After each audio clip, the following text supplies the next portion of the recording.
थोड़ी देर और चलेगा, स्टिल नॉट नाउ एंडेड। चलिए, so everyone please confirm your presence, everyone please confirm your presence so we can continue this topic.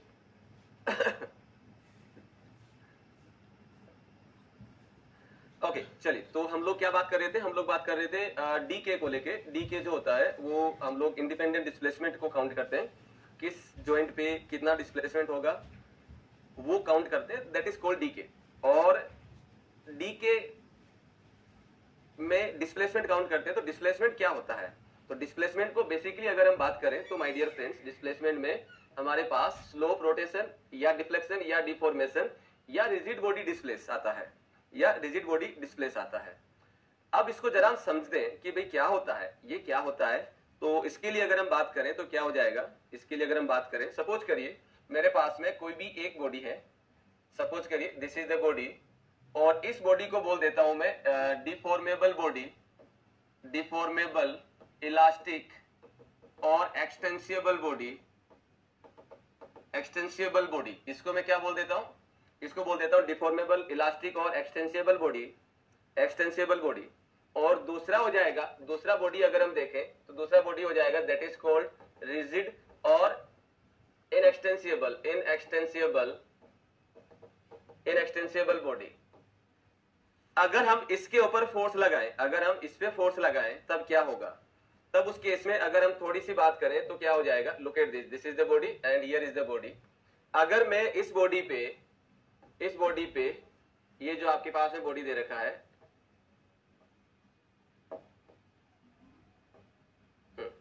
अगर मैं इस बॉडी पे हॉरिजॉन्टल फोर्स लगाता हूं, मान लो मैंने हॉरिजॉन्टल फोर्स लगाया, दिस इज द पीएच, इसके ऊपर भी मैंने हॉरिजॉन्टल फोर्स लगाया, दैट इज द पीएच।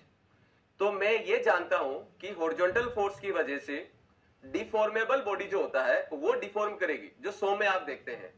लेकिन रिजिड बॉडी में किसी तरह का कोई डिफॉर्मेशन नहीं होता है, ये आपने मैकेनिक्स में देखा है। तो यहां पे मेरे पास इस वाली बॉडी के अंदर, इस वाली बॉडी के अंदर यहां पे डेल्टा एल का डिफॉर्मेशन आ जाएगा, डेल्टा एल का क्या आ जाएगा, डेल्टा एल का डिफॉर्मेशन आ जाएगा, डिफॉर्मेशन आ जाएगा। जबकि यहां पे कुछ नहीं आएगा, डिफॉर्मेशन नाम की चीज नहीं होगी। क्यों नहीं होगी, क्योंकि ये रिजिड बॉडी है। तो अगर बॉडी रिजिड है तो भाई मेरे पास में डी के कम होगा, डी के कम होगा अगर बॉडी रिजिड है तो, और अगर बॉडी डिफॉर्मेबल है तो डी के बढ़ेगा, डी के इंक्रीज हो जाएगा। ठीक है, चलिए दूसरा आता है, दूसरा आता है अगर मैंने इसके ऊपर वर्टिकल लोड लगाया, अगर मैंने इसके ऊपर वर्टिकल पीवी लोड लगाया, अगर मैंने इसके ऊपर वर्टिकल लोड लगाया पीवी, तो चाहे बॉडी इलास्टिक हो चाहे बॉडी डिफॉर्मेबल हो, सॉरी चाहे बॉडी इलास्टिक हो या बॉडी रिजिड हो, दोनों ही बॉडी जो है, दोनों ही बॉडी जो है वो क्या करेगी, दोनों ही बॉडी जो है वो क्या होगी, यहाँ पे डिफ्लेक्ट भी होगी। This is the delta y, not this one, this is the delta और delta y, this is called deflection, this is called deflection,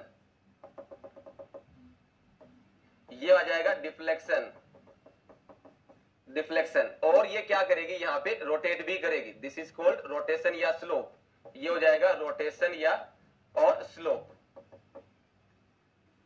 right, इधर भी कहानी यही होगी, इधर भी कहानी यही होगी। तो यहां पे अगर हम देखेंगे तो डेल्टा और डेल्टा वाई और डेल्टा वाई, और यहां पे अगर आप देखेंगे तो ये हो जाएगा स्लोप थीटा जेड, तो this is the slope. Clear हो गया। तो यहां पे अगर हम बात करेंगे तो मैंने मान लीजिए इसको ए और बी पॉइंट बोला है, इसको ए और बी पॉइंट बोला है, दिस इज द ए और this is the B. Then क्या होगा, तो मैं डी के जो है हम लोग हर जॉइंट पे निकालते हैं, हर जॉइंट पे निकालते हैं। तो यहाँ पे डी के अगर मैं ए पॉइंट की बात करता हूं, ए जॉइंट की अगर मैं बात करूंगा तो ये हो जाएगा 0। फिक्स सपोर्ट पे कुछ भी फ्री नहीं है, सारा रेजिस्टेंस में है। बी पॉइंट पे देखता हूं तो डी के बी पॉइंट पे आ रहा है 3 कौन कौन आ रहे, 3 आ रहे, delta x, delta y and delta x, delta y and theta z, 3 आ रहे हैं। तो टोटल डी के कितना हो जाएगा, टोटल डी के हो जाएगा 0 + 3 यानी कि 3 हो जाएगा।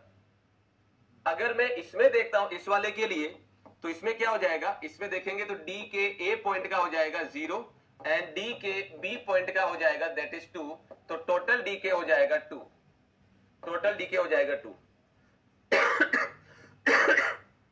इसका मतलब डी के जो रहता है वो बॉडी पे भी डिपेंड करता है, बॉडी पे डिपेंड करता है। पहली चीज तो ये। कि भाई बॉडी रिजिड है या फिर डिफॉर्मेबल है। दूसरा पॉइंट ये डीके के अंदर जो फ्री एंड है, ये वाला जो एंड है जो फ्री है, ये वाला जो एंड है फ्री है, ये भी जॉइंट की तरह काउंट किया गया है, ये भी जॉइंट की तरह काउंट किया गया। देखो बी को हमने काउंट किया है।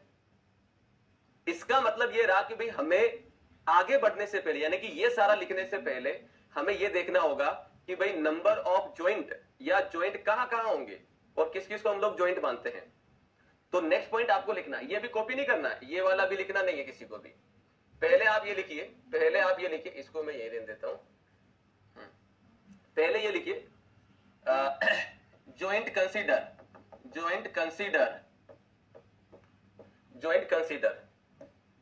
तो पहला लिखिए, इसके अंदर कहां कहां पे हम लोग जॉइंट मानते हैं और किस किस को जॉइंट मानते हैं। तो पहला हो जाएगा free end is also treat as a joint. पहला हो जाएगा free end is also treat as joint. तो अगर मैं इसमें जॉइंट देखूंगा तो ये हो जाएगा, यहां पे नंबर ऑफ जॉइंट कितने हो जाएंगे,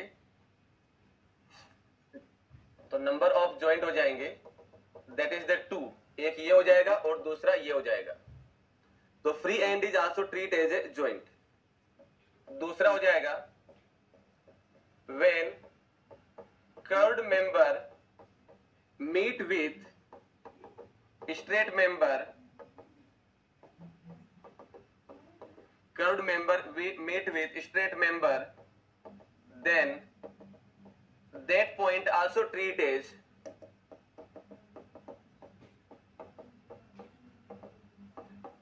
joint. What does it mean?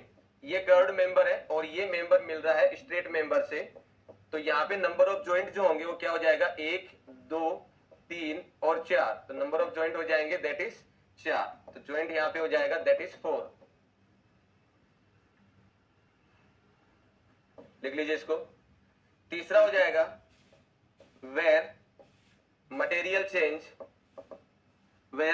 Changes और क्रॉस सेक्शन चेंजेस और कॉन्फ़िगरेशन चेंजेस,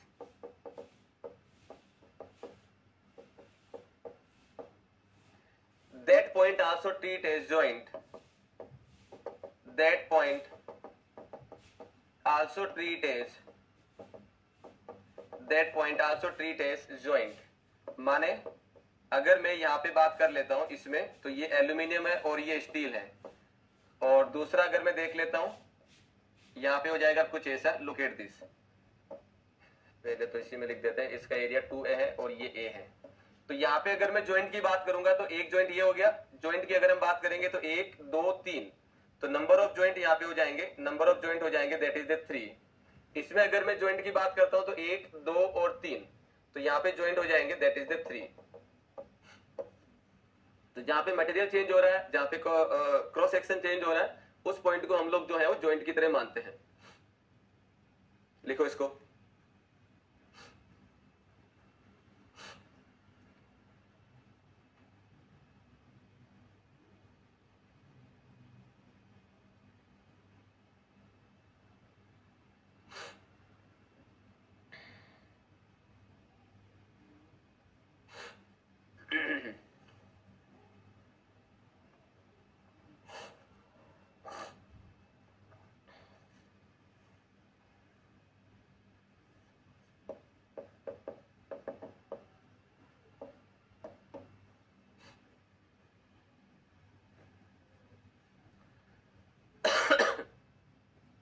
चलिए नेक्स्ट वन लिखिए।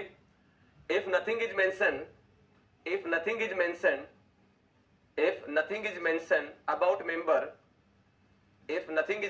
about member, then consider member is deformable. If nothing is mentioned about the member, then consider member is deformable और extensible। अगर कुछ mention नहीं है तो हम लोग क्या मानेंगे, हम लोग मेंबर को डिफॉर्मेबल और एक्सटेंसिबल मानेंगे। चलिए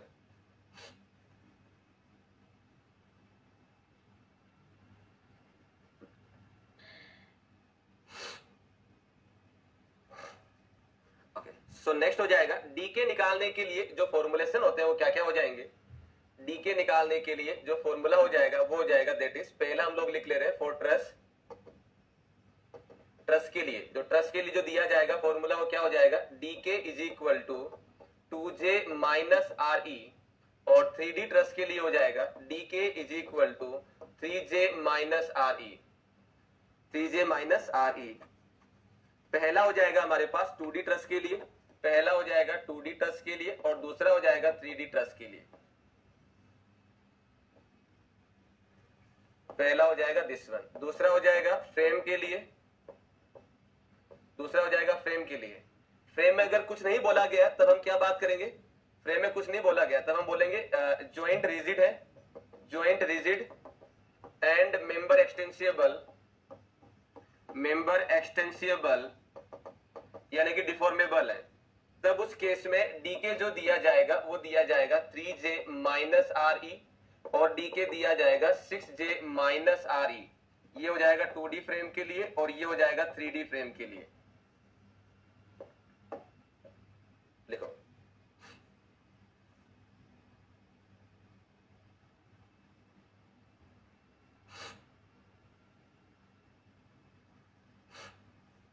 तो फ्रेम में अगर कुछ नहीं बोला गया है, कुछ नहीं का मतलब कुछ नहीं का मतलब क्या हो गया, मतलब कि जो है जॉइंट हाइब्रिड है या नहीं है, मेंबर डिफॉर्मेबल है या रिजिड है, तो हम लोग उसको जो नॉर्मल नेचर है वही मानेंगे। नॉर्मल नेचर क्या होता है, जॉइंट रिजिड है और मेंबर डिफॉर्मेबल है, तो वही मान के हम लोग ये फॉर्मूले लिखे हैं।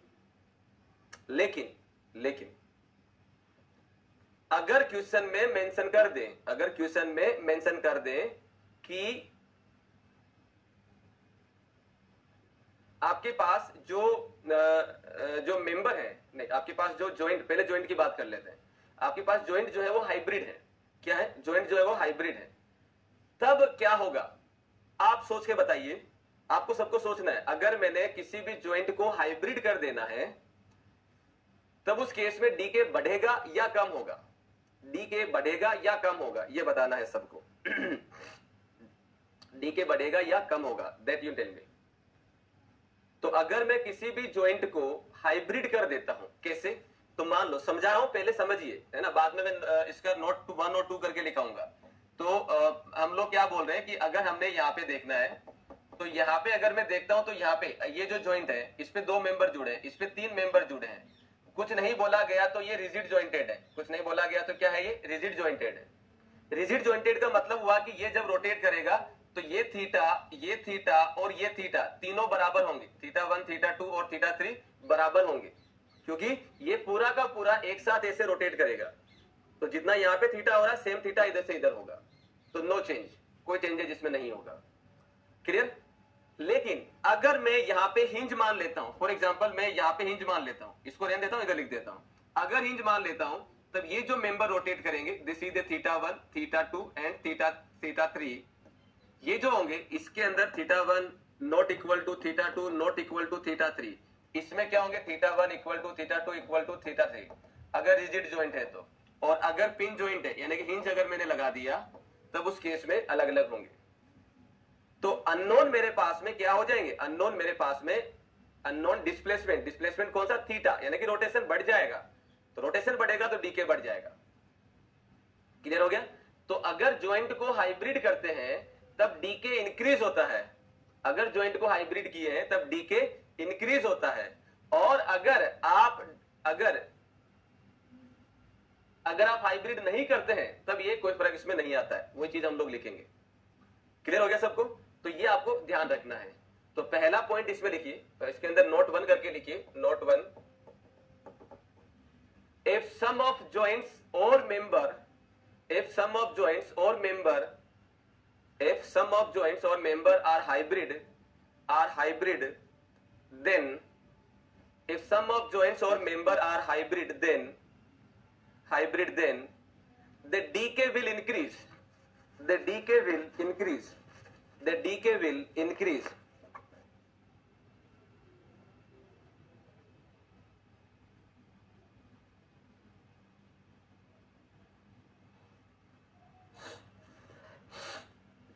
The decay will increase.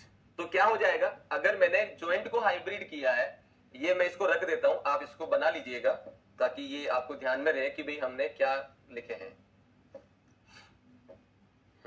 तो इसमें हम लोग क्या बोल रहे हैं कि some joints and member are hybrid, तब क्या होगा, सम जॉइंट्स और मेंबर्स आर हाइब्रिड,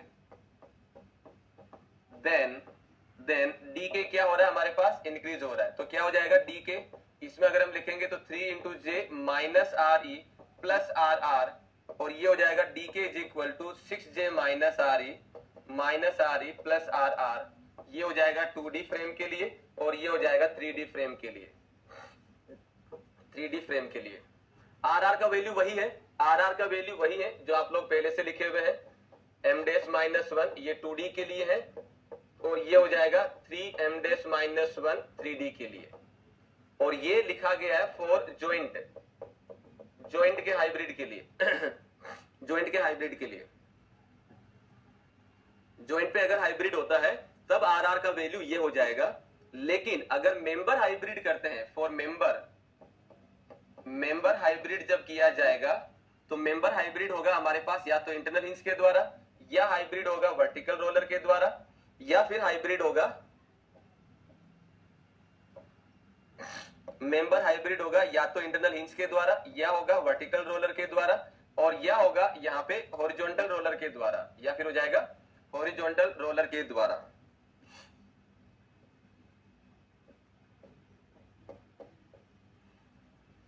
ये हो जाएगा इंटरनल हिंज, ये हो जाएगा वर्टिकल रोलर,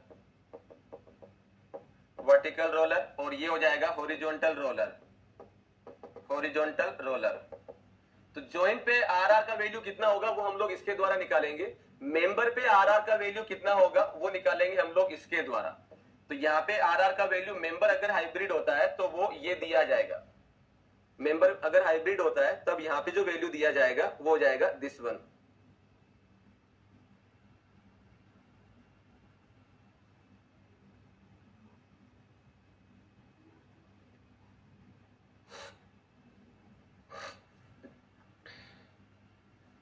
तो यहाँ पे ये होंगे कौन कौन, अगर मैं इसका लिख देता हूं, ये 4 कौन है, तो 2 rotation, 2 rotation, 1 vertical displacement, VD का मतलब वर्टिकल डिस्प्लेसमेंट, VD का मतलब वर्टिकल डिस्प्लेसमेंट,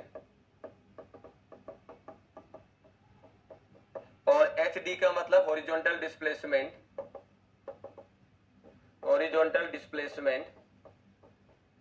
और RD का मतलब रोटेशनल डिस्प्लेसमेंट, रोटेशन डिस्प्लेसमेंट तो यहां पे ये लिख लेना, मैं टर्मिनोलॉजी यही यूज करूंगा इसके लिए। तो यहां पे अगर मैं देखता हूं तो यहां पे मेरे पास में ये जो होंगे, ये 4 कौन कौन से होंगे, तो ये 4 हो जाएगा 2RD, एक हो जाएगा HD, और एक हो जाएगा VD, इसमें अगर हम देखेंगे तो 2VD, एक HD और एक RD। इसमें अगर हम देखेंगे तो इसमें हो जाएगा 2HD, एक RD और एक VD, this one. Look at this, लिखो इसको,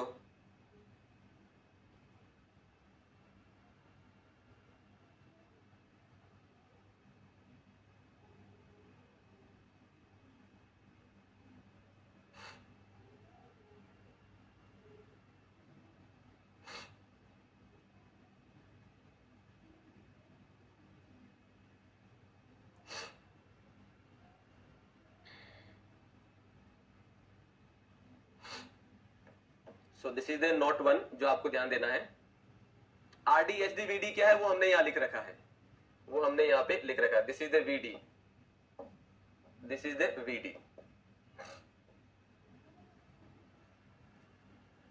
तो मेंबर पे हाइब्रिड अगर हम करते हैं तो भाई कितना रिएक्शन रिलीज होगा, तो वो कहानी ये है। जॉइंट को हाइब्रिड करते हैं तब कितना रिएक्शन रिलीज होगा वो ये लिखा गया है। So be careful while putting the data.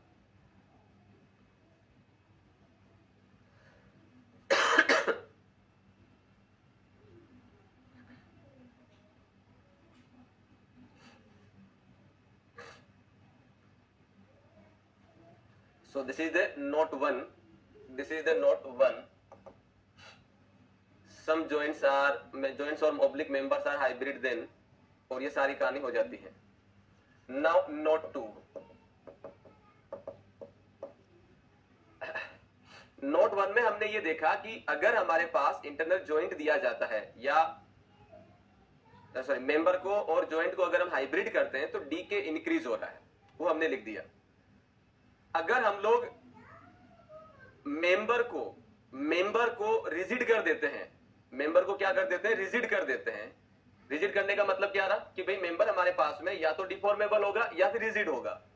तो हम जो भी बात कर रहे थे, जो भी हम पॉइंट लिख रहे हैं, ये कितना होता है, ये 3 क्या है, ये चीजें ये तब भी है जब डिफॉर्मेबल है, राइट। अगर हमने मेंबर को रिजिड कर देते हैं तो डी के डिक्रीज होता है, डी के क्या हो रहा है, डिक्रीज हो जाता है। तो if some of member in the frame are rigid, axially rigid, then the DK will decreases, DK क्या होगा, डिक्रीज हो जाएगा। और यही चीज हमें नोट में लिखनी है। तो नोट 2 में लिखिए, if some member are axially rigid then, if some members are axially rigid then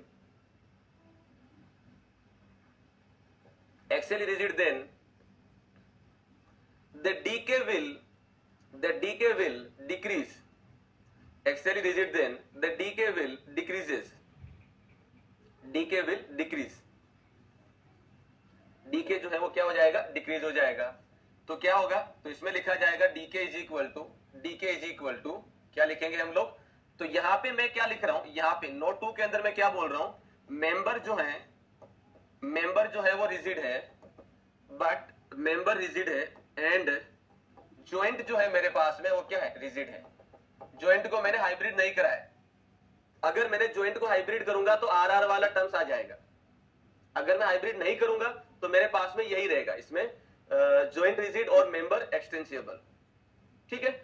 लेकिन अगर मैंने इसमें जॉइंट को हाइब्रिड कर दिया तो आरआर का टर्म्स 8 हो गया। मैं यहां पे क्या बोल रहा हूं, मेंबर रिजिड है, जॉइंट एज इट इज है जो पुराना वाला है। तो इसका मतलब जॉइंट रिजिड होने का मतलब क्या हो गया, आरआर वाला टर्म्स नहीं आएगा, आरआर वाला टर्म्स नहीं आएगा। तो यहां पे क्या हो जाएगा, DK is equal to that is what, ये हो जाएगा 3j minus RE minus M double dash, ये हो जाएगा 2D फ्रेम के लिए। डीके इज इक्वल टू 3, ये हो जाएगा 6j minus RE minus M double dash, ये हो जाएगा 3D फ्रेम के लिए। M डबल डैश क्या है, M डबल डैश हो जाएगा number of axially rigid member, number of axially rigid member, number of axially rigid member. This is the note 3। अब अगर मैं आपको एक फॉर्मूला पूछ लेता हूं जिसके अंदर अगर हम बात करें, बाद में लिखना, इसको समझ लो पहले। मैं क्या बोल रहा हूं, मेंबर मेरे पास में, सुनिएगा ध्यान से, मेंबर मेरे पास में रिजिड है, मेंबर रिजिड है। मेंबर रिजिड लिखने का मतलब M डबल डैश का टर्म्स आ गया। एंड क्या बोल रहा हूं, जॉइंट जो है वो हाइब्रिड है। जॉइंट को मैंने क्या बोल दिया, हाइब्रिड है। तो जॉइंट हाइब्रिड अगर है तो भाई मेरे पास में आरआर का टर्म्स भी आएगा। सुनो ध्यान से, अगर जॉइंट या मेंबर हाइब्रिड है तो आरआर का टर्म्स आएगा, अगर मेंबर रिजिड है तो M डबल डैश का टर्म्स आएगा। दोनों ही नहीं है तो ना तो M डबल डैश आएगा ना ही आरआर आएगा। माइंड में जो बिठाने वाली टर्म्स क्या है, जो माइंड में रखनी है, फॉर्मूला तो यही है आपके पास। कौन सा वाला, ये रहा, बस यही है। इसमें आगे जुड़ेगा या नहीं जुड़ेगा वो मेंबर कंडीशन पे है। क्या क्या जुड़ेगा, माइंड में क्या रखना है, ये माइंड में रखना है, ये माइंड में रखना है। क्या रखना है, अगर जॉइंट या मेंबर हाइब्रिड होता है, मेंबर हाइब्रिड होता है, तब उस केस में हम लोग क्या करेंगे, तब उस केस में हम लोग हाइब्रिड होता है तो प्लस आरआर कर देंगे। और अगर मेंबर रिजिड है, अगर मेंबर रिजिड है तब उस केस में माइनस M डबल डैश कर देंगे। ये लो जी, ये कहानी खत्म। बस ये आपको ध्यान रखना है, कब कौन, ये इनमें से कब कौन सा लगेगा, ये माइंड में बिठा लो, कहानी खत्म। तो यहां पे मैं क्या बोल रहा हूं, मेंबर रिजिड बिल्कुल बोल रहा हूं तो M डबल डैश का टर्म्स आएगा। जॉइंट हाइब्रिड तो भाई आरआर का टर्म्स भी आएगा। तो लिख दो, पहले तो बेसिक फॉर्मूला लिखो, पहले बेसिक फॉर्मूला लिखो 3j माइनस RE, ये 2D प्लस फ्रेम के लिए हो गया और ये 3D फ्रेम के लिए हो गया। अब पढ़ो स्टेटमेंट, मेंबर मेंबर रिजिड माने एम डबल डेस, तो एम डबल डेस लिख दो, minus M double dash minus M double dash, joint hybrid तो ये प्लस आर आर, तो ये प्लस आर आर, ये लो जी। अब चाहो तो रट लो, चाहो तो जो जैसा समझाया वैसा कर लो, तुम्हारी इच्छा। बाकी बेसिक कंडीशन ध्यान रख के, ये माइंड में रख के आप ये सारे चीजें ऑटोमेटिकली लिख सकते हैं। क्लियर है? चलिए लिखिए इसको। यहां पे जे क्या हो जाएगा? जे हो जाएगा number of joint, number of joint including the hybrid joint, hybrid joint सारे लेने हैं जो ज्वाइंट हमने माने हैं। कौन कौन से हमने? Number of joint, number of joint कौन से हो जाएंगे? Including the hybrid joint, hybrid joint, free and, free and वो भी हम लोग ज्वाइंट पे माने, ईटीसी सारा लिख देता हूं। तो जो भी ज्वाइंट दे रखा है वो सारा काउंट करके आपको इसमें लिख देना है। Simple, not a big issue.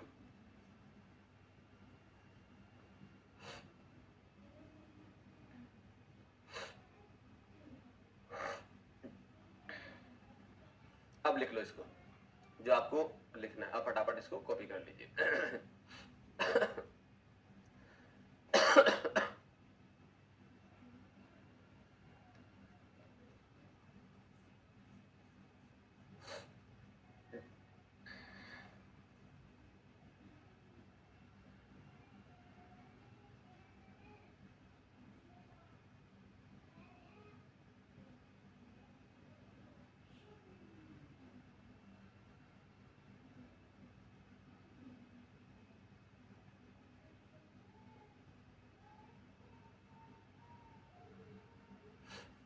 चलिए, तो यहाँ पे ये वाला जो टॉपिक है काइनेमेटिक इंडिटरमिनेसी में जो कंसेप्ट आपको लिखने होते हैं वो सारे ये हो गए।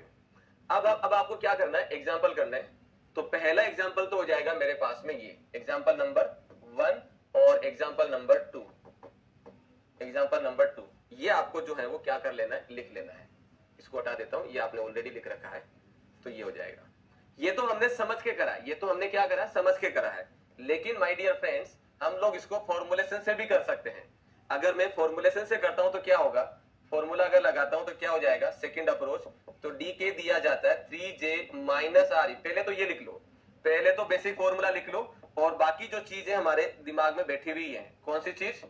कौन सी चीज? अगर अगर अगर ज्वाइंट या मेंबर हाइब्रिड है तो प्लस आर आर, मेंबर अगर एक्सियली रिजिड है तो माइनस एम डबल डेस, कहानी खत्म। ये माइनो बैठा हुआ है। तो यहां पे अगर हम देखें तो पहले देखो प्लस माइनस वो वाला एम डबल डेस से आर आर आएगा नहीं आएगा? ऊपर देखो डिफॉर्मेबल, इलास्टिक और एक्सटेंसिबल, तो इसमें सब कुछ वही है, कोई चेंजेस नहीं करा। इसमें अगर हम बात करें तो क्या हो गया? मेंबर रिजिड है, मेंबर रिजिड है तो क्या हो जाएगा? यहां पे आ जाएगा माइनस का एम डबल डेस, माइनस का एम डबल डेस। तो इसमें फॉर्मूला ये लगेगा, इसमें ये लगेगा।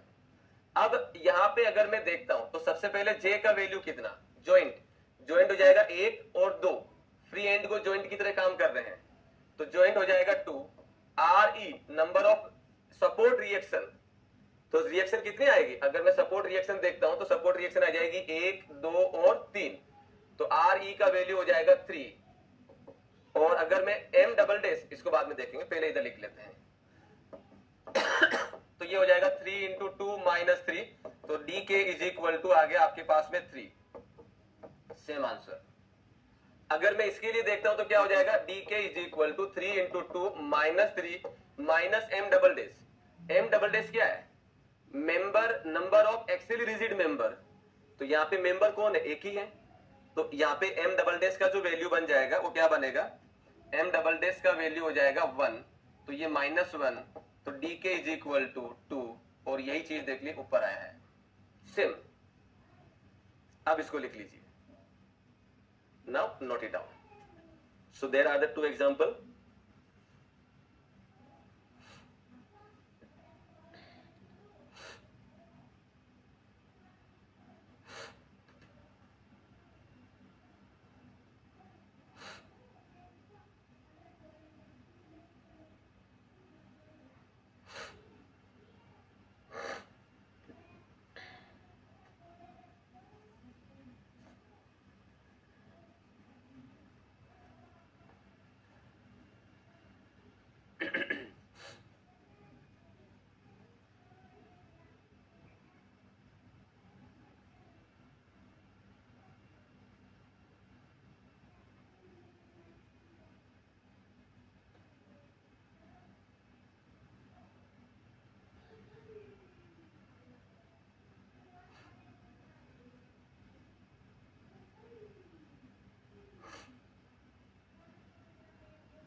चलिए तो फिर आगे बढ़ते हैं, इसको सोल्व करेंगे तो ये आंसर बन जाएगा। एक प्रॉब्लम और कर लेते हैं, एक प्रॉब्लम और कर लेते हैं, और उस प्रॉब्लम को जैसे हमने पहले ऑब्जर्वेशन से करा है, ये ऑब्जर्वेशन मेथड है और ये फॉर्मुलेशन है, तो जो आपको सही लगे उससे कर सकते हैं, जो आपको सही लगे उससे आप कर सकते हैं। पहला वाला ऑब्जर्वेशन है और दूसरा वाला फॉर्मुलेशन है। ऑब्जर्वेशन में आपको पहले से पता होता है कि भाई डिस्प्लेसमेंट क्या है, आप उनको काउंट करके लिख देते हैं, 5, 10, 15, 20 जो भी आता है। फॉर्मुलेशन में जो आंसर आता है वो आपको ये माइट भी पता हो या ना हो। मान लीजिए डीके का वैल्यू 20 आ गया, फॉर्मूले ने 20 दे दिया, तो क्या आपको पता होता है क्या 20 कौन कौन है? ऑब्जर्वेशन में हमें पहले से पता होता है कि भाई इसमें ये 20 है, उन्हीं को हमने काउंट करके 20 लिखा होता है। कैसे? तो अगर हम लोग यहाँ पे एक एग्जांपल और देखें, यहाँ पे अगर एक एग्जांपल देखें, सपोज करिए मैंने आपको एक एग्जांपल दे दिया फ्रेम के लिए। So look at this is the frame, this is the frame. मैंने इसमें क्या बोला है? मैंने इसके अंदर बोला है, सुनना ध्यान से, मैंने इसमें बोला है मेंबर डिफॉर्मेबल। मेंबर क्या है? मेंबर और जॉइंट की बात कर लेता हूं मैं, इसमें 3-4 क्वेश्चन एक साथ बता देता हूं।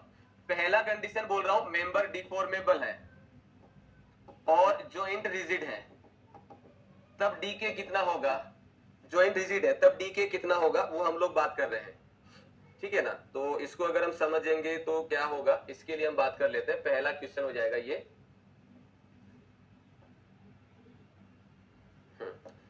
तो इसमें अगर हम करें तो क्या हो जाएगा, इसका डीके कितना होगा? तो देखो समझो, इधर यहाँ पे डीके हो जाएगा 0, यहाँ पे हो जाएगा 0। फिक्स सपोर्ट पे कुछ भी फ्री नहीं है, फिक्स सपोर्ट पे कुछ भी फ्री नहीं है।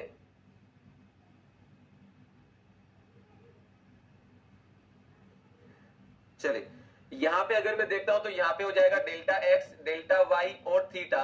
यहाँ पे अगर देखूंगा तो डेल्टा एक्स, डेल्टा वाई और थीटा, ये आते हैं 3 चीजें। क्या आती है? Delta x, delta y, theta. Rigid jointed है तब ये यहाँ पे 3 चीजें आ जाएगी। तो इसका वैल्यू अगर हम देखेंगे तो काउंट करेंगे कितना होगा, 0, 3, 3 और 0, तो 3 और 3 6। तो ऑब्जर्वेशन से अगर हम बात कर रहे हैं तो 6 वैल्यू आ रहा है। ऑब्जर्वेशन से अगर हम देखें तो वैल्यू कितना आ रहा है, 6 आ रहा है, राइट। और अगर हम लोग इसका डायग्राम मैं यहाँ पे बना देता हूं, इसका डायग्राम हम यहाँ पे बना देते हैं, तो यहाँ पे हो जाएगा क्या हो जाएगा, डेल्टा एक्स, डेल्टा वाई और theta, delta x, delta y और थीटा। ये ऑब्जर्वेशन से हो गया, यहाँ पे 0, यहाँ पे 0। फॉर्मुलेशन से करेंगे तो डीके क्या हो जाएगा, आर ई नहीं, तो ये हो जाएगा 3 इंटू जे माइनस आर ई, तो ये हो जाएगा 3 इंटू जे, 1 2 3 4, तो 3 इंटू 4 माइनस 6, तो ये क्या हो जाएगा, डीके इज इक्वल टू 6। ये लो, ऑब्जर्वेशन से भी 6 और फॉर्मुलेशन से भी 6। अगर मैंने दूसरा कंडीशन बदल दिया, दूसरा कंडीशन क्या बदला, दूसरा कंडीशन बोल देता हूं मेंबर, मैं बोल देता हूं बीम जो है ओनली बीम रिजिड और जॉइंट रिजिड है, जॉइंट को लेके अभी मैं कुछ बात नहीं कर रहा, तब डीके कितना होगा, तो मैंने बीम को रिजिड बोला है, बीम को रिजिड बोलूंगा तो क्या करूंगा मैं, सबसे पहले इन दोनों को हटा देता हूं, क्योंकि मेंबर रिजिड है तो ये दोनों हट गए। लेकिन क्या होगा कि जब आप इस पे लोड लगाएंगे तो ये beam as a whole displace कर जाएगी, डिस्प्लेस कर जाएगी। तब उस केस में यहाँ पे एडिशनल डेल्टा जो है वो जुड़ जाएगा, तो इसका डायग्राम क्या होगा, इसका डायग्राम मैं अगर यहाँ पे बनाऊं तो ये हो जाएगा कुछ ऐसे।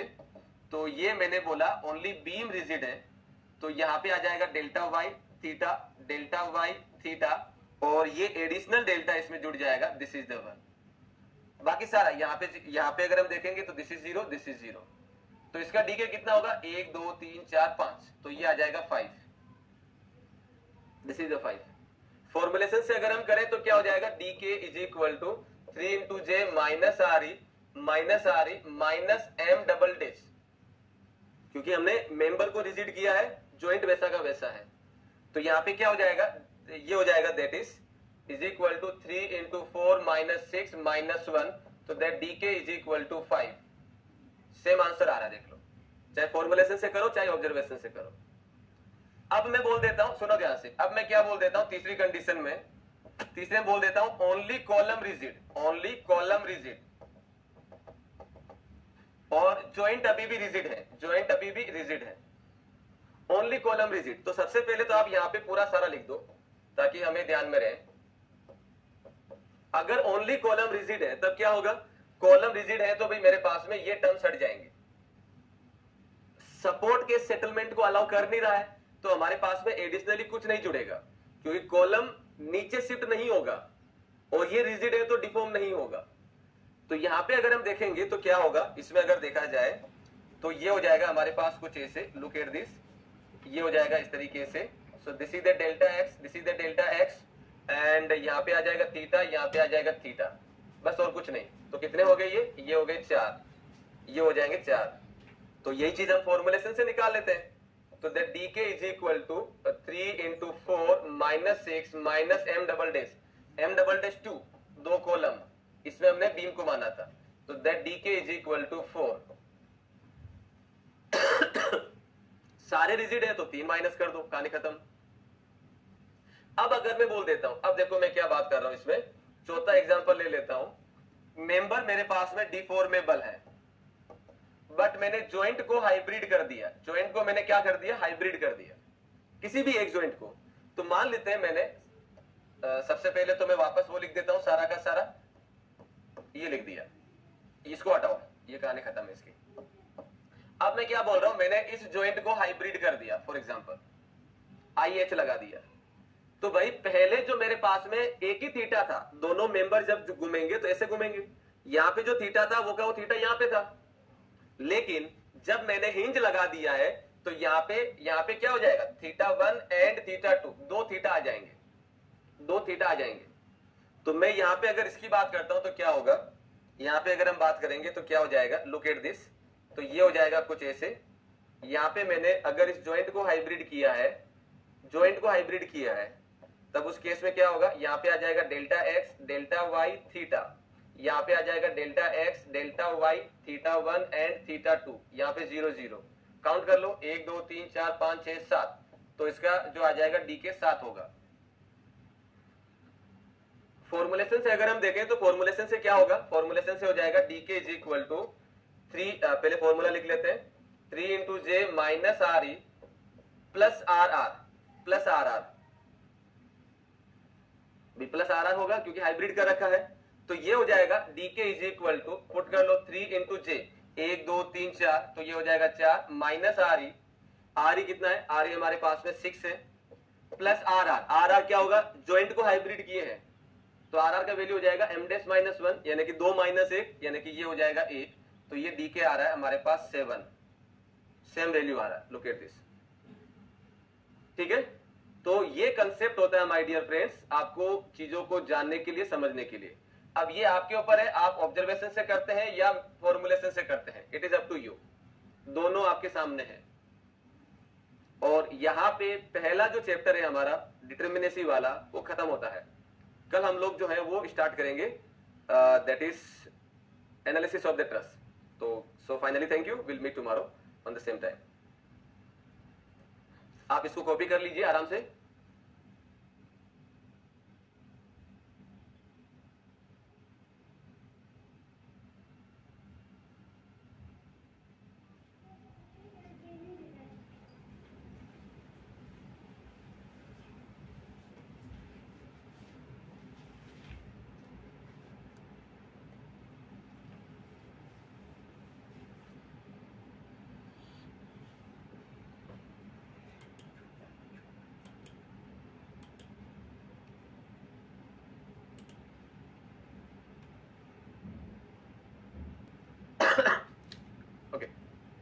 चलिए, तो लास्ट क्लास में हमने जो डिस्कशन किया था उसके अंदर हमारे पास जो पॉइंट्स थे वो थे हमारे पास determinacy and indeterminacy, stability of the structure and basic property of the structure, वो सारा हम लोग देख चुके हैं। एंड आपने अगर PYQ बनाए होंगे तो लगभग सारे बन गए होंगे। इज देयर एनी प्रॉब्लम, किसी क्वेश्चन में, किसी पॉइंट में कोई डाउट है तो आप पूछ सकते हैं। So we have time, so any problem, anything, किसी क्वेश्चन में कोई भी किसी तरह का डाउट हो तो काइंडली पूछिए उसको।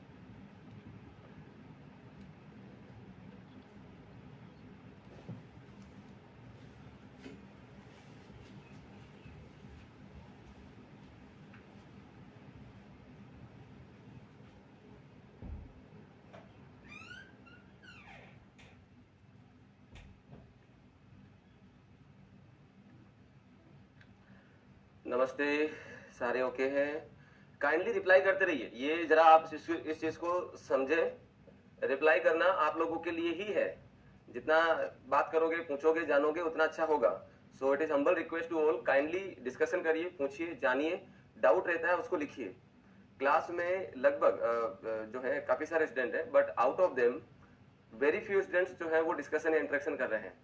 जब आप मेड इजी में आ गए हैं तो आपके पास सिलेक्शन लेने के अलावा फिर कोई चॉइस नहीं बचती है, because here all the faculties जो है सारे अपना बेस्ट आउटपुट दे रहे हैं और बेस्ट मैटर आपको मिल रहा है।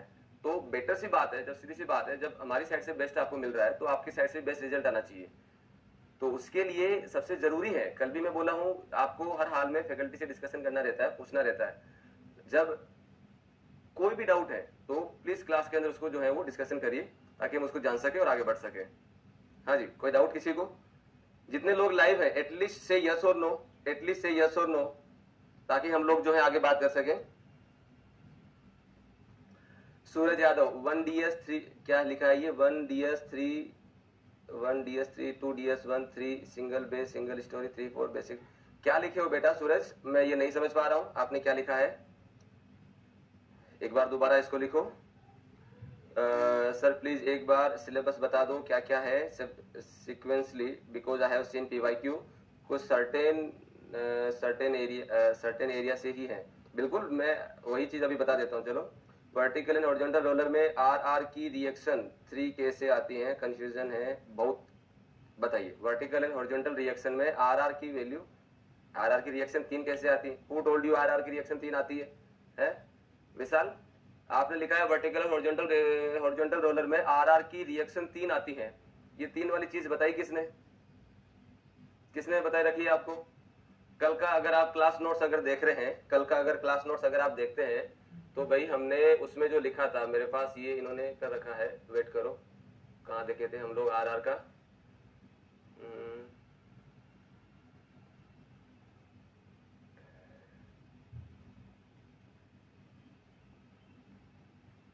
This was the stability truss and frame and ये था साइड।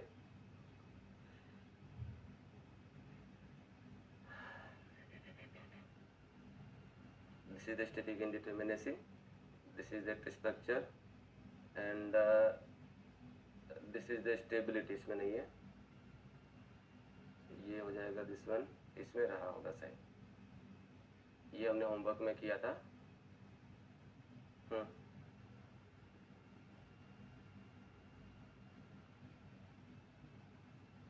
ये देखो कहाँ है, इसमें RR का वैल्यू 2 है, इसमें RR का वैल्यू 1 है। कैसे आ रहा है भाई? 3 कहाँ पे आ रहा है बेटा? विशाल, RR का वैल्यू 3 कहाँ पे आ रहा है?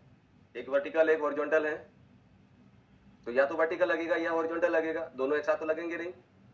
विशाल ठीक है बेटा, नो डाउट। कल के होमवर्क का आंसर बता दीजिए। हाँ, ये वाली बात सही है, जो 4 क्वेश्चन आपने दिए हैं उनके, सूरज हाँ वो आंसर बता देते हैं, not a big issue. Abhishek, indeterminacy repeat कर दो सर, कॉपी नहीं हुआ, स्लाइड बंद कर दी थी आपने, है? काइनेमेटिक इनडिटर्मिनेसी के जस्ट पहले वाला, हियर इट इज। विशाल बेटा अब तो क्लियर हो गया ना? यहाँ पे 2 और 3 है, 2 और 1 है ना? 2 और 1 है, 3 नहीं है ना? ये 2 और 1 है तो 3 नहीं है। पहली बात विशाल, तुम्हारा डाउट तो ये था। एक स्टूडेंट ने डाउट पूछा था कि हमारे पास जब हम PYQ देखे थे तो सर्टेन टॉपिक से ही क्वेश्चन पूछे गए। अगर आप मेरे वीडियो को या क्लास को ध्यान से सुन रहे हैं, तब मैं शुरू से बोलता आ रहा हूँ, 3 ही टॉपिक ऐसे हैं जिनको लेके बहुत सारे क्वेश्चन आए हैं। 80 से 85% क्वेश्चन 3 टॉपिक से आए, डिटर्मिनेसी वाले से, ट्रस्ट वाले से और आर्च वाले से। तो इन्हीं को अच्छा करना है, बाकी को थोड़ा कम करेंगे तो चल जाएगा, बिकॉज मोस्टली इन्हीं से पूछा गया है। तो हम लोग इसी हिसाब से ही मेहनत कर रहे हैं। इस टॉपिक पे मैंने काफी टाइम दिया, तो वैसे बात है क्वेश्चन आता ही आता है। ठीक है बेटा, चलिए Vishal, I hope it is clear. ठीक, चलो, और किसका डाउट है? ये इनडिटर्मिनेसी रिपीट कर दो सर, कॉपी नहीं हुआ था, स्लाइड आपने बंद कर दी थी। इनडिटर्मिनेसी वाली स्लाइड, इनडिटर्मिनेसी को अगर हम समझे तो माय डियर फ्रेंड्स, इनडिटर्मिनेसी जो होता है वो इनडिटर्मिनेसी 2 तरीके से निकालते हैं, एक होता है स्टैटिक और एक होता है काइनेमेटिक। स्टैटिक डील करता है support reaction and internal forces को लेके, जबकि काइनेमेटिक डील करता है इंडिपेंडेंट डिस्प्लेसमेंट को लेके। जब मैं सपोर्ट रिएक्शन और इंटरनल फोर्सेस की बात करता हूं तो सपोर्ट रिएक्शन एक्सटर्नल होती है और फोर्सेस इंटरनल होते हैं। इसीलिए हम लोग स्टैटिक को दो फर्दर क्लासिफाइड करते हैं, एक्सटर्नल इंडिटरमिनेसी और इंटरनल इंडिटरमिनेसी। एक्सटर्नल वाला सपोर्ट रिएक्शन को लेकर बात करता है और इंटरनल वाला इंटरनल फोर्सेस और अरेंजमेंट को लेकर बात करता है। जबकि काइनेमेटिक इंडिपेंडेंट डिस्प्लेसमेंट को डील कर रहा है तो वो किसी भी जो है वो सपोर्ट वगैरह के उस पर डील नहीं करता, वो सीधा सीधा एक ही बात बोलता है कि भाई जहां जहां आपको डिस्प्लेसमेंट मिल रहा है, चाहे वो सपोर्ट पे मिल रहा है चाहे वो इंटरनली मिल रहा है, सबको काउंट करो, लिख दो, बात खत्म। ये था हमारे पास। चलो अब इसके अलावा हमारे पास जो थे लास्ट में हमने जो बात करी थी, कहाँ थे हमारे पास, हाँ इसमें हमने इसमें ये क्या है,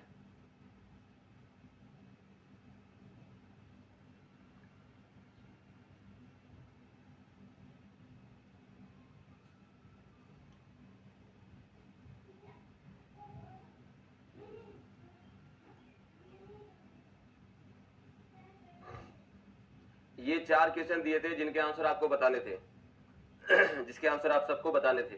आई होप कि सबने इनको सोल्व कर लिया होगा, जहां तक मैं समझता हूँ किसी को समस्या नहीं रही होगी। It is very easy. क्या इसको बताना है जी, क्या बताना है इसमें? इसमें निकालना क्या था, डीएस निकालना है। तो पहला आंसर, पहले का आंसर बताइए सब लोग, क्विक पहले का आंसर बताइए। जिसके आंसर मैंने दे दिए हैं, इट इज रिक्वेस्ट टू से यस और नो, ओके क्लियर एनीथिंग। नहीं होता है तो आई कैन एक्सप्लेन अगेन, है ना, ओनली क्वेश्चन पूछ के छोड़ मत दो।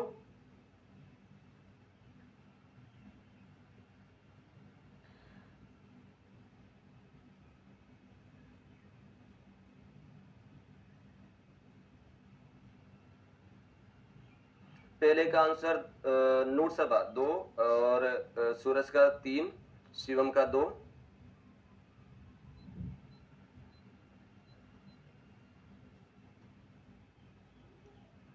क्या बात है, 3 लोगों ने सोल्व किया, वेरी बैड वेरी बैड। चलो सोल्व कर लेते हैं। तो इसका हो जाएगा 2 रिएक्शन, इसका 1 हो जाएगा, इसका 1 हो जाएगा, इसका 3 हो जाएगा। तो आर ई का वैल्यू कितना हो रहा है, 3 1 4 1 5 और 2 7 7। आर का वैल्यू 3 और आर का वैल्यू 2। तो ये हो जाएगा ds is equal to R E minus R R. तो ये हो जाएगा 7 - 3 - 2। तो ds is equal to 2, ds is equal to 2। तो पहले का आंसर जो बन रहा है वो 2 बन रहा है। सूरज तुम्हारा गलत है भाई, क्या कर दिया आपने। और अगर फॉर्मुलेशन से करोगे तो ds is equal to 3m plus R E minus 3j minus R R, यही करते हैं। 3m plus R E minus 3j, 3m plus R E minus 3j minus R R. तो यहाँ पे हमारे पास में ds इज इक्वल टू 1 2 3 4 5। तो 3 into 5 plus R E 7 minus 3 into J 1 2 3 4 5 6 6 minus 2। तो जब आप इसको सोल्व करेंगे, तो कितना हो जाएगा, ये हो जाएगा आपके पास में 15 और ये 7, 15 और 7 22, 22 में से 6 3 18 और 2 20, तो माइनस 20, यानी कि 2 बच रहा है और 2 ही आंसर आ रहा है। कैसे भी सोल्व कर लो, आंसर 2 है, आंसर 2 है। आई टेकन RR1, कोई इशू नहीं। तो चलो पहले का आंसर 2 बनेगा ना। दूसरे का आंसर क्या होगा, दूसरे का आंसर क्या होगा, दूसरे का आंसर अगर हम देखें,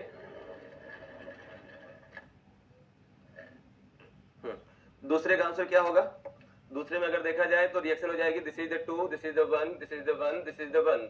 तो यहाँ पे आर का वैल्यू नहीं, आर ई कितना हो जाएगा, 2 1 3 1 4 1 5। तो ये हो जाएगा 5। आर का वैल्यू 3, आर का वैल्यू कितना 1 और 2, तो ये हो जाएगा 2। पुट कर लो, तो पुट करेंगे तो क्या हो जाएगा, पुट करेंगे तो ये हो जाएगा ds is equal to R E minus R R. तो ये हो जाएगा 5 - 3 - 2, तो 0। ds is equal to 0। Determinate है भाई, ये डिटर्मिनेट है ये।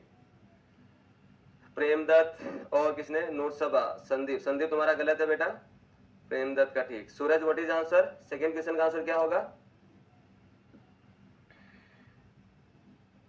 और इसको अगर फॉर्मुलेशन से करेंगे तो फॉर्मुलेशन में भी वही होगा, that is 3m plus R E minus 3j minus R R. तो 3m, m का वैल्यू कितना हो जाएगा, m का वैल्यू हो जाएगा 1 2 3 4 एंड 5।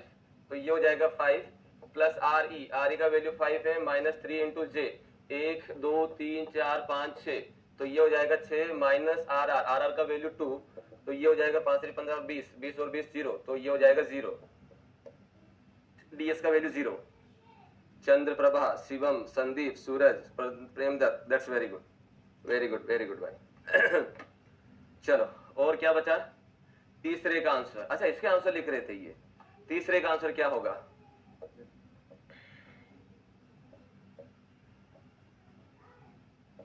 तीसरा क्या देगा? What is the DS for single bay single storey? Single bay single storey का मतलब this one, single bay single storey portal frame having fix support at both ends, दोनों एंड के ऊपर फिक्स सपोर्ट दे रखा है। इसका आपको डीएस बताना है, तो क्या हो जाएगा? DSE plus DSI, DSE plus DSI, right. तो क्या हो जाएगा DSE plus DSi?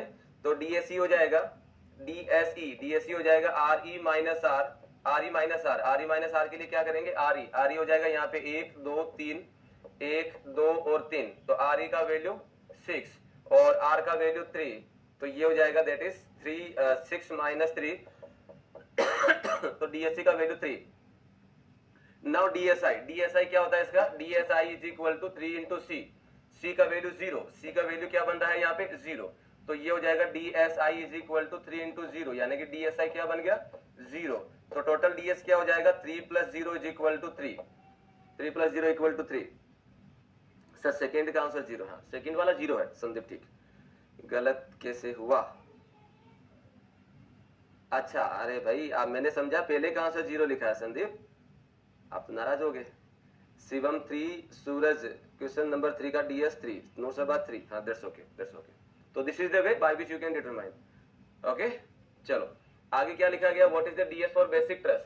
Basic trust की अगर मैं बात करता हूं तो बेसिक ट्रस्ट जो होता है, हालांकि मैंने कल क्लास में भी बताया था और आपने मैकेनिक्स में भी देख रखा है कि बेसिक ट्रस्ट जो होती है वो 3 मेंबर की होती हैं, और जब तक ट्रस्ट के बारे में नहीं बोला जाता ट्रस्ट को हम सिंपली सपोर्टेड मानते हैं, ये हम लोग जानते हैं।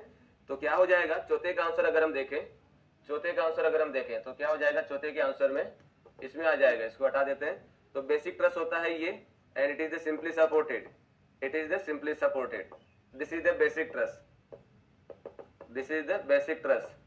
क्वेश्चन में इतना ही लिखा है। What does it mean? It means आपको एक ही क्वेश्चन में बेसिक ट्रस्ट का सपोर्ट यानी कि general support for the trust and basic trust के बारे में दोनों चीजें पूछ के फिर एडिशनली आपसे पूछा कि डीएस बताओ इसका निकालना, तो ऐसे क्वेश्चन आते हैं।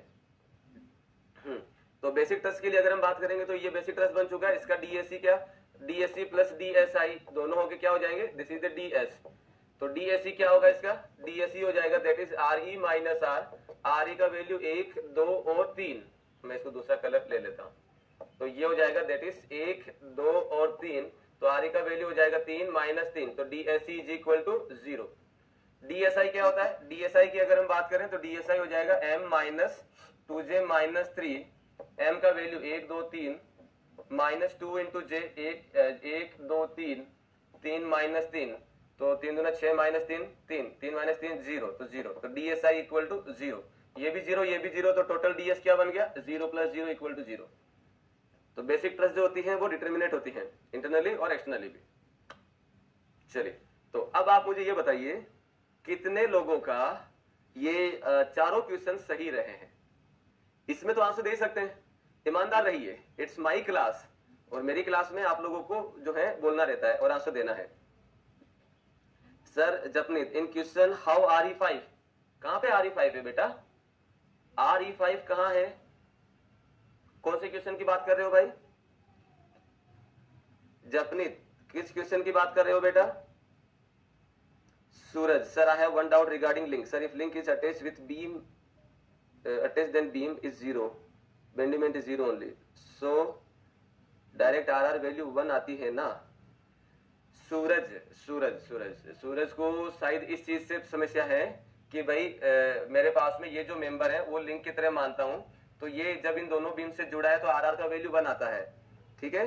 तो सूरज बेटा एक चीज समझो, ये यहाँ पे जो लिंक है मैंने क्या लिखाया था? लिंक जो होता है दोनों एंड पे, बोथ एंड के ऊपर, बोथ एंड्स पे ये जो है वो हिंज के द्वारा जुड़ा होता है। किसके द्वारा जुड़ा होता है? हिंज के द्वारा जुड़ा होता है, और हिंज पे बेंडिंगमेंट 0 रहता है। तो जब मैं इस जॉइंट की बात करूंगा तो यहाँ पे और यहाँ पे सिर्फ इसको लेके सोचूंगा क्या कहानी है, तो यहाँ पे बेंडिंग मोमेंट का वैल्यू क्या बन गया? 0 बन गया, तो इस जगह आर का वैल्यू क्या हो गया? 1 हो गया। जब मैं इस जगह की बात करूंगा तो ये दोनों मेंबर इसके द्वारा जुड़े हैं, तो यहाँ पे भी क्या हो जाएगा? बेंडिंग मोमेंट 0 हो जाएगा, तो इस जगह भी आर का वैल्यू क्या बन जाएगा? 1 बन जाएगा, तो 2 काउंट हो गया, ठीक है सूरज, ठीक है बेटा, ठीक है। सो आई होप कि अब तुम्हारा डाउट नहीं रहा होगा। प्रेमदत्त 0 डिग्री, चलो ठीक है। नूर सबा मेरे सही थे, that's very good. Shivam all correct, that's very good sir. Fourth one कौन है ये? फोर्थ वन नहीं समझ आ रहा था, रिएक्शन कैसे लूं, सब सही थे, चलो अच्छी बात। विशाल सर माफ कीजिए मैं क्वेश्चन नहीं कर पाया जॉब के कारण, बट क्लास ऑनेस्टली कंप्लीट करता हूं लाइव। विशाल एंड एक स्टूडेंट और हैं जो जॉब के साथ तैयारी कर रहे हैं। देखो बेटा, जब आपने रिस्क लेने की सोची है कि भाई मैं जॉब भी करना है और तैयारी भी करनी है, तो थोड़ा वाइजली डिसीजन लो। इस महीने आप छुट्टी ले लो, 1 महीने का पेमेंट मान लो नहीं मिला है, आप ऐसा मान लो कि जॉब नहीं है, ऐसा मान लो 1 महीना है, सिर्फ 1 महीना ही बचा है, तबीयत से मेहनत कर लो। 9, 10, 11 को पेपर है, निकाल लो। 1300 वैकेंसी कम नहीं होती है, बहुत वैकेंसी है ये। थोड़ा वाजिबी डिसीजन लो, ऐसा नहीं हो कि 25 पैसे बचाने के चक्कर में तुम 25,000 का नुकसान कर दो। 25 पैसे जो भी प्राइवेट में मिल रहा है, 25,000 जो जॉब पे है, ये समझने का एक फंडा है। Take the decision wisely. और अगर नहीं छोड़ पा रहे हैं जॉब को, तब आप ये मान लो कि तुम्हारा 1 महीना बहुत कष्ट में निकलना है, और निकाल सकते हैं, कोई बड़ी बात नहीं है। यंग हो, 20-22 साल के आसपास हो, तुम्हारा नेचर अभी, तुम 3-4 घंटे सो के भी पूरा बाकी काम करके निकाल सकते हो। बस शर्त एक ही है कि जब काम कर रहे हो पूरी तरीके से खो जाओ, सिंसियर बने रहो काम को लेके, तो 20 घंटा भी आउटपुट तुम्हें दे देगा। सीरियस होके करोगे तो 2 घंटे में बहुत भयंकर थकान हो जाएगी। समझो इस चीज को। सिंसियरिटी काम के अंदर एनर्जी देती है, जो बंदा काम करता है। सीरियसनेस थकाती है। तो जब काम कर रहे हो कि भी करना है तो कर डालो, बस कर ही डालना है, खत्म करो, सिलेक्शन हो जाएगा आराम से। तो थोड़ा मैनेज करना पड़ेगा बेटा, ठीक है। जिसका भी जॉब के कारण है, तुम और एक और है, लड़की और है, मैं उसका नाम भूल गया हूं, बट थोड़ा मेहनत करना पड़ेगा बेटा आपको। जपनीत सेकंड क्वेश्चन, जपनीत को सेकंड क्वेश्चन में आर का वैल्यू, आर का वैल्यू 5 कैसे आया? देख भाई जपनीत, यहाँ पे हिंज दे रखा, तो 2 रिएक्शन, रोलर पे 1, रोलर पे 1, रोलर पे 1, तो 2, 3, 4 और 5, ये आर का वैल्यू 5 ऐसे आया जपनीत, ठीक है बेटा। राजन में सोल्व नहीं कर सर, मैं सोल्व ही नहीं किया होमवर्क, गलत बात है, ये गलत बात है, ये गलत है। सूरज थर्ड ओनली 3 राइट 1 रॉन्ग, चलो कोई ना। श्रीकांत चौथे कहां से नहीं बना, कोई नहीं। लेकिन सर अब लिंक क्वेश्चन आएगा तो मैं सोल्व, चलो अच्छी बात, अब समझ आ गया, चलो अच्छा चलो चलो अच्छी बात। और कोई डाउट किसी को? और कोई डाउट है किसी को? एनीवन?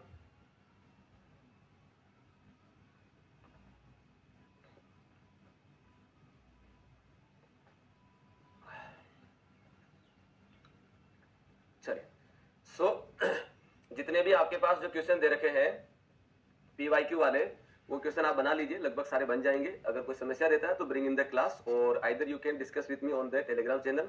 यस्टरडे इन मॉर्निंग में मैं फाइल सेंड किया हूँ, उसको सोल्व कर लीजिए, that's more than enough, okay. अगर और ज्यादा चाहिए प्रैक्टिस के लिए, so ask me, I can send it to you, make sure बस सिलेक्शन चाहिए, ओके। चलिए तो आगे बढ़ते हैं। नेक्स्ट हो जाएगा हमारे पास, that is called analysis of trust, analysis of trust. This is the next and very important topic. तो मैं इस टॉपिक को स्टार्ट करने से पहले आप सब लोगों से जानना चाहता हूं, आपने ये वाला जो टॉपिक है, ये आपने मैकेनिक्स में किया है या नहीं किया है? से यस और नो एवरीवन।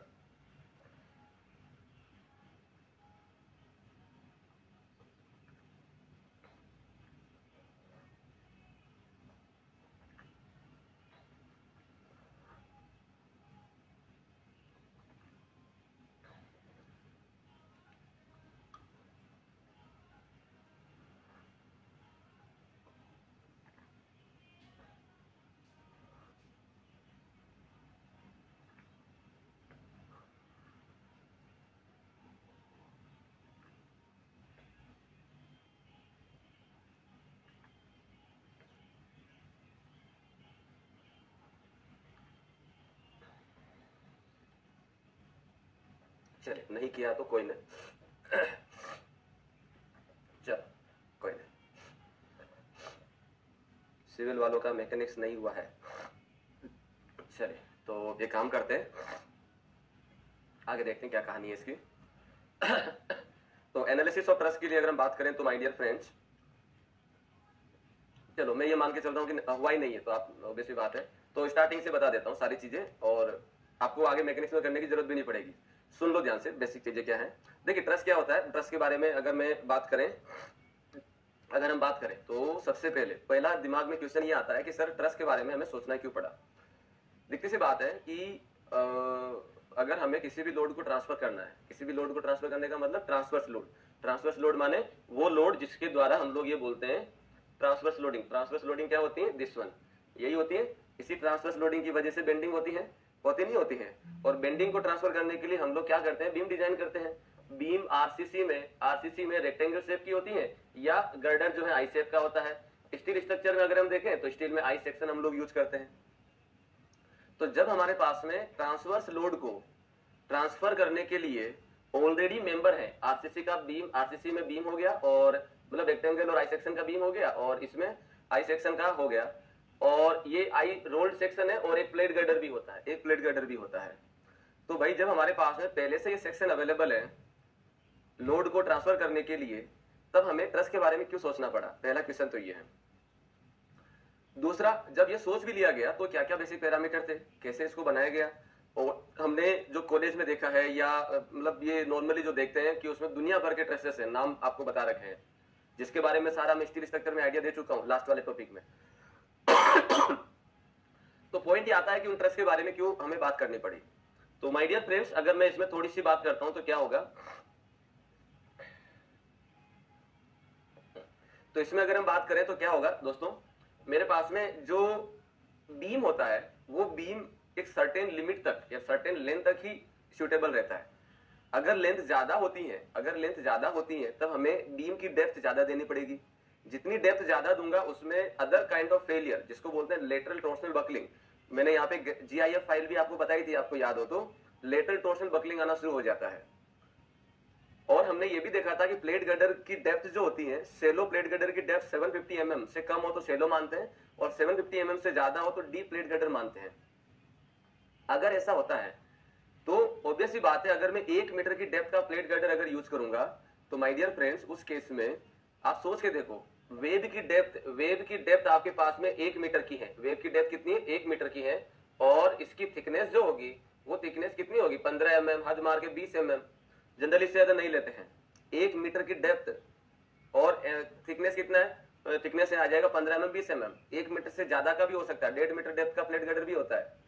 तो थोड़ा सा इमेजिन करिए कि 15 mm या 20 mm ले लो, 20 mm और ये 1 मीटर यानी कि 1000 mm, इन दोनों का रेशियो जो रहेगा वो क्या रहेगा आपके पास में? इन दोनों का जो रेशियो रहेगा वो कुछ इस तरीके से होगा। 1 सेकेंड प्लीज।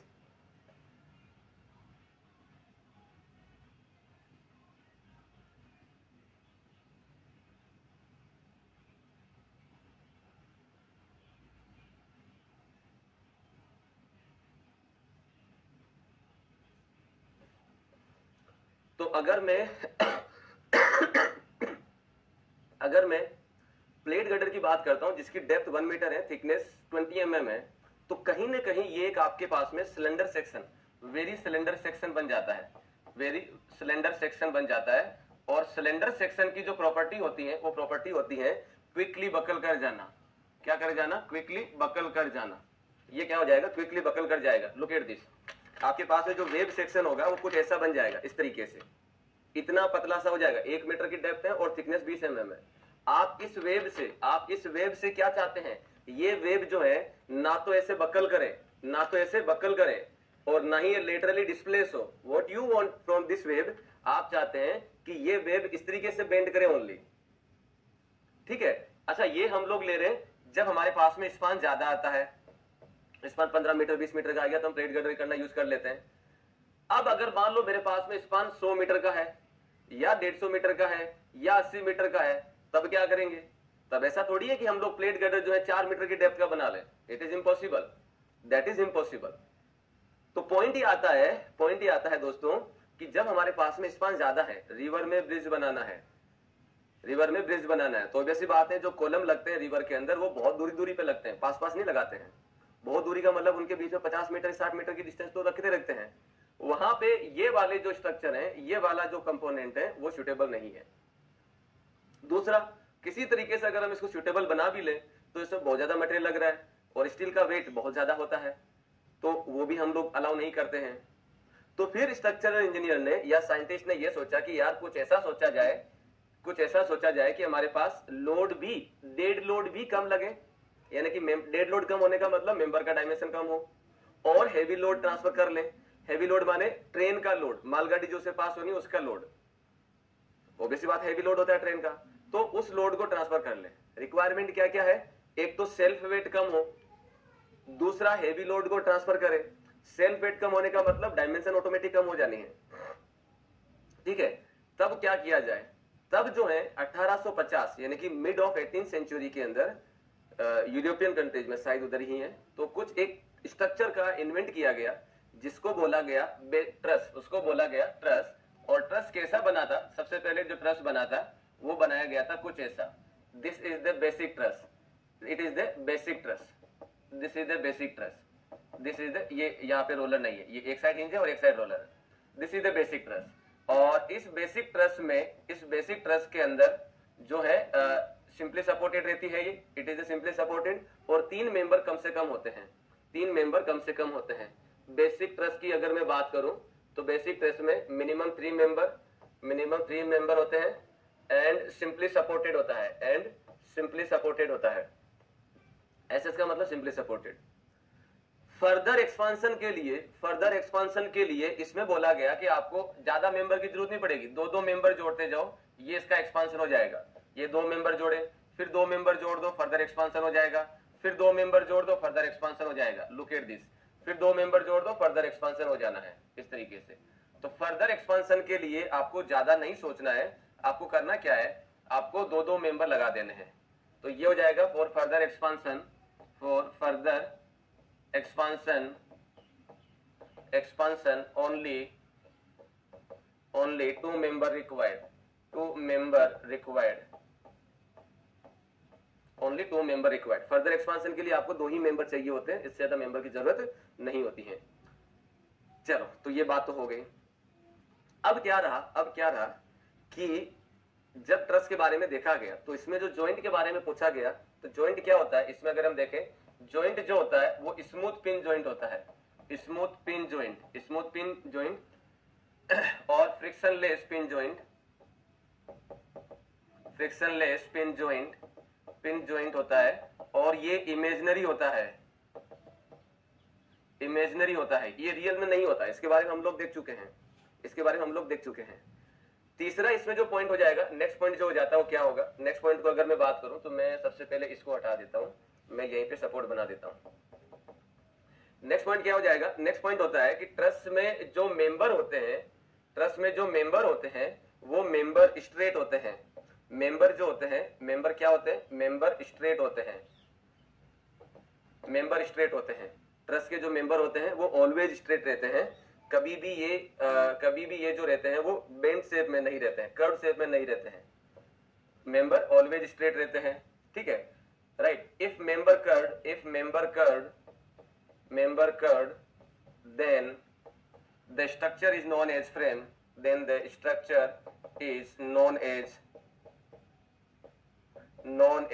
frame, मतलब क्या रहा, मतलब ये रहा कि अगर मान लीजिए मेरे पास में ऐसा कोई एक स्ट्रक्चर बना हुआ है, लुक एट दिस, ये कोई ऐसे है, और इसमें अगर कोई भी एक मेंबर ऐसे कर्व्ड शेप में है, तो ये आपके पास ट्रस ना होके फ्रेम हो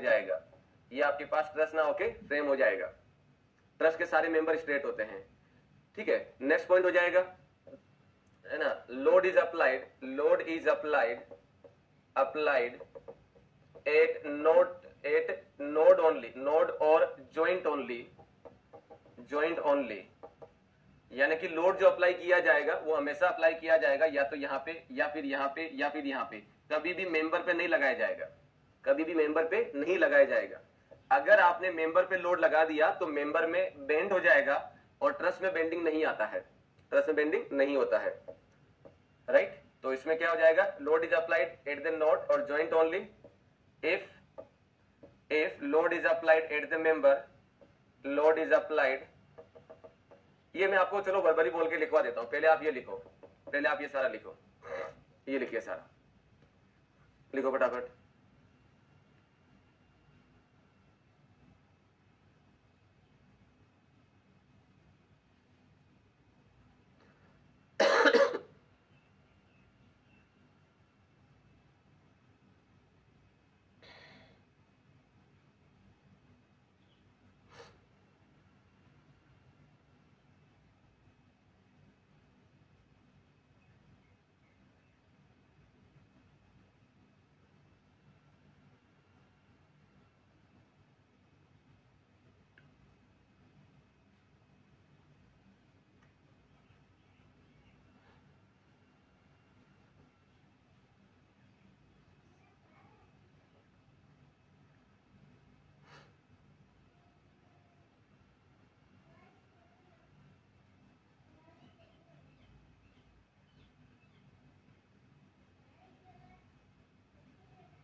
चल, तो इसमें लिखिए, नेक्स्ट पॉइंट करके लिखिए, if load is applied at the member, if load is applied at the member,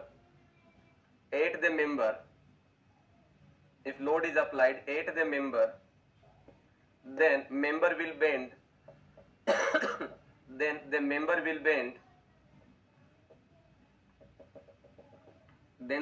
will bend and structure is treated as frame, structure is treated as frame. Structure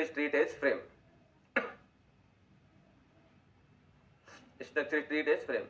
For further expansion, how only 2 member required? Rajan, because of that, in the simple truss, the closed loop is made with the 3 members only. Close loop जो रहता है simple truss में या basic truss में, वो only 3 member का रहता है, यानी कि ट्राइंगुलर क्लोज लूप रहता है। तो जब मेरे पास में बेसिक ट्रस ये बन चुका है, तो आगे मुझे सेम ट्राइंगल का क्लोज लूप रखना है, तो क्या करूंगा, एक मेंबर ये जोड़ा, एक मेंबर ये जोड़ा, तो ये क्लोज लूप बन गया, ट्राइंगल का क्लोज लूप बन गया। राजन, ठीक है बेटा, चले, तो ये डायग्राम बना लो सब लोग इसी पॉइंट के अंदर।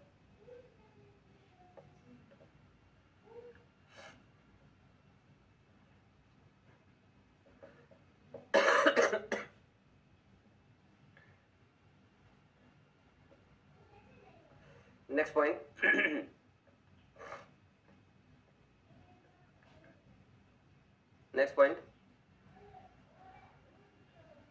the member of truss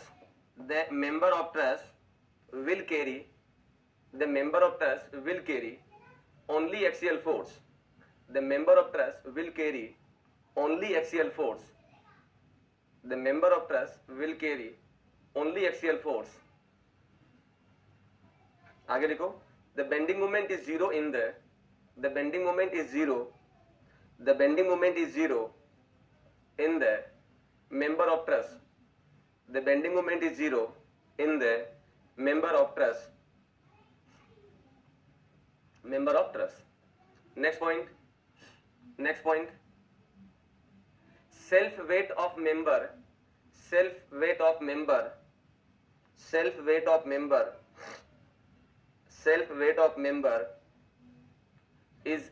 neglected. Self weight of member is neglected because the load transferred by that member, self weight of member is neglected because load transferred by that member is much more than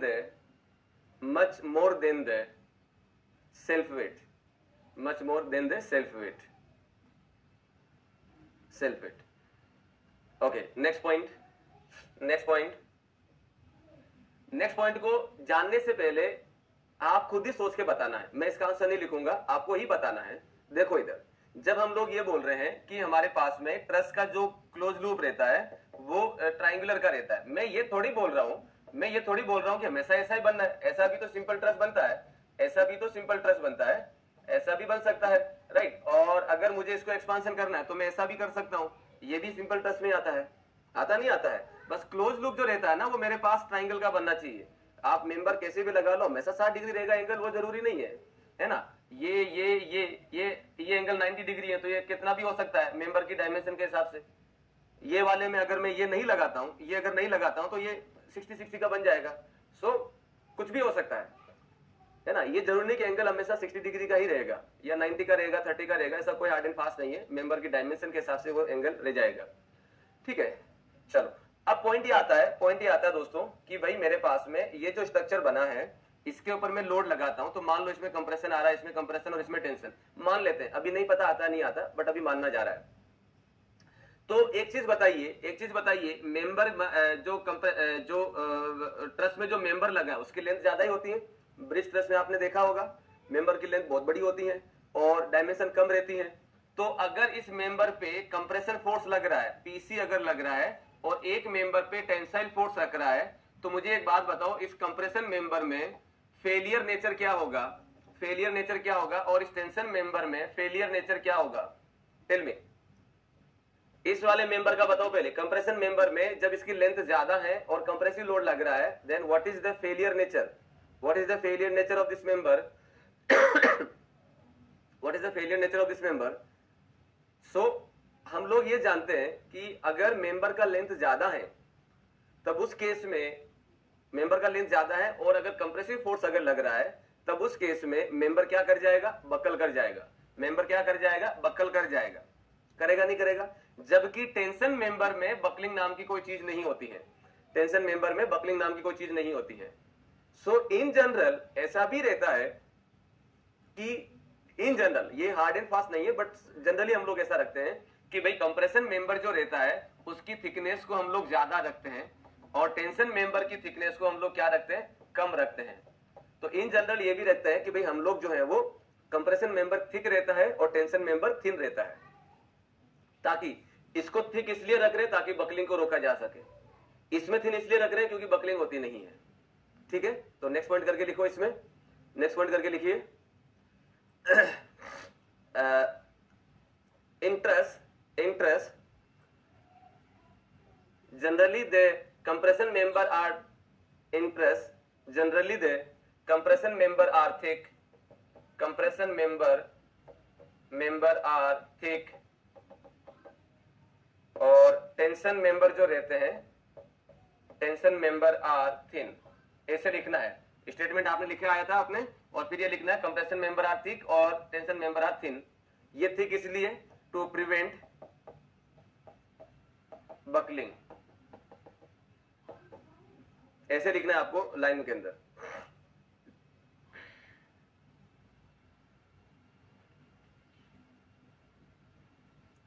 तो compression member thick रखा जाता है और tension member को जो है वो thin रखा जाता है। कंप्रेशन मेंबर थिक हो जाएगा, टेंशन मेंबर थिन हो जाएगा, ये ध्यान रखिएगा। चलिए, सो ये पॉइंट हो गया, लोड इज अप्लाइड नोट और ज्वाइंट वाला हो गया। चलिए, अच्छी बात। चलो नेक्स्ट पॉइंट पे आते हैं। नेक्स्ट हो जाएगा हमारे पास में, अब देखो इधर, अब आते हैं, अगर हम ट्रस की अगर हम बात करें तो ट्रस जो होती है हमारे पास, ट्रस जो होती है हमारे पास तीन तरह की ट्रस होती है मोटे मोटे तौर पे अगर देखा जाए। एक होता है सिंपल ट्रस और बेसिक ट्रस, और बेसिक ट्रस। एक होता है कंपाउंड ट्रस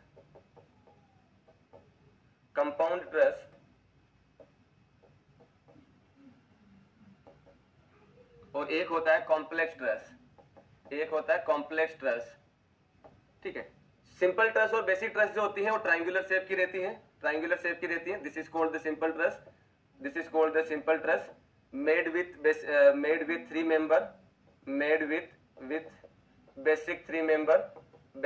मेंबर, तो इसको हम लोग सिंपल ट्रस बोलते हैं, this is called the simple truss. ठीक है, अगर आप दो सिंपल ट्रस को जोड़ के एक से ट्रस अगर बनाते हैं तो उसको बोला जाता है कंपाउंड ट्रस। तो कंपाउंड ट्रस क्या होता है, कंपाउंड ट्रस के अंदर हम लोग लिख सकते हैं इट कनेक्ट टू बेसिक और सिंपल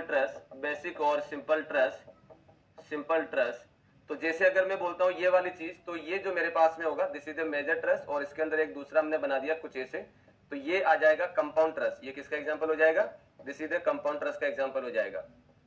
तो ये दो सिंपल ट्रस को जोड़ता है ना। या फिर ऐसे बोल देते हैं हमारे पास में ऐसा कोई एक ट्रस बना हुआ है, कैसा बना है इसको,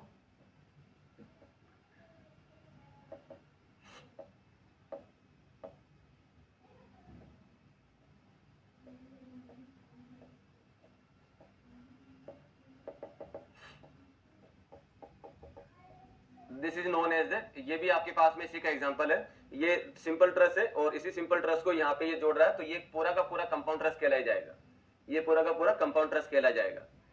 इसमें कोई भी मेंबर एक दूसरे से ओवरलैप करते हुए नहीं जाता है। ओवरलैप करने का मतलब कुछ ऐसे करते हुए नहीं जाता है। कॉम्प्लेक्स ट्रस जो होती है, it is neither simple nor complex not compound, generally member overlaying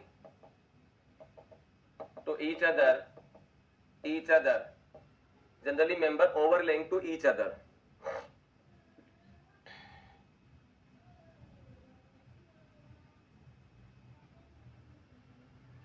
तो इसमें क्या डायग्राम बन जाएगा, इसमें हो जाएगा कुछ ऐसे, मान लेते हैं मेरे पास में, देखिए इसमें क्या रहेगा कि मेंबर एक दूसरे पे ओवरलैप कर जाता है, तो ये मेंबर आके जुड़ रहा है यहाँ पे, look at this, here it is, ये मेंबर जुड़ रहा है यहाँ पे, ये मेंबर जुड़ रहा है इधर, और इधर की साइड भी मेंबर कुछ ऐसे जुड़ रहे हैं, तो ये आता है आपके पास में complex truss, this is called the complex truss, ये आ जाएगा कॉम्प्लेक्स ट्रस के अंदर, कुछ ऐसे मेंबर एक दूसरे से ओवरले करते जाते हैं। आ गया समझ में एवरीवन? ओके, सो सिंपल और बेसिक ट्रस में 3 मेंबर का रहता है, क्लोज लूप ट्रायंगुलर रहता है, और ये नॉर्मली जो है कोई भी मेंबर एक दूसरे से ओवरलैप नहीं करता है। कंपाउंड ट्रस जो होता है वो 2 सिंपल ट्रस को जोड़ता है, 2 या 2 से ज्यादा सिंपल ट्रस को जोड़ता है, बट इसमें मेंबर एक दूसरे से ओवरलिंक नहीं करते हैं। कॉम्प्लेक्स ट्रस ना तो सिंपल है ना ही कंपाउंड है, इसके अंदर मेंबर एक दूसरे पे ओवरलिंक करते हुए जाते हैं। So this is the one, लिख लो ये जेईएन में सारा पूछा हुआ है ऑलरेडी।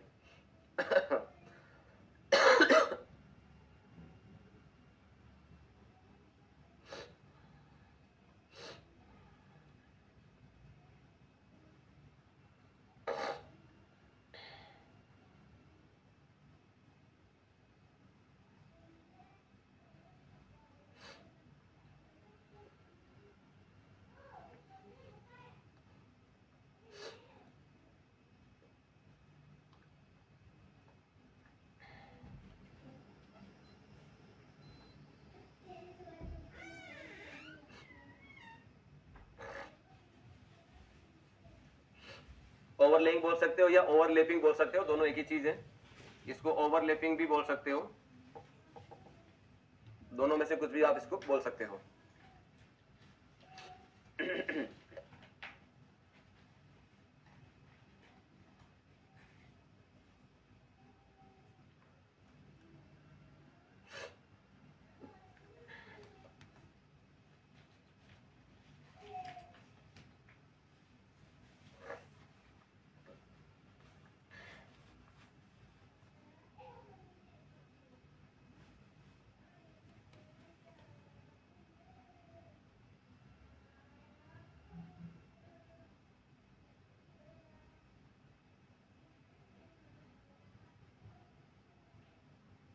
चलिए आगे बढ़ते हैं। तो ये हमारे पास में ट्रस का बेसिक पार्ट था जो आपको ध्यान देना चाहिए।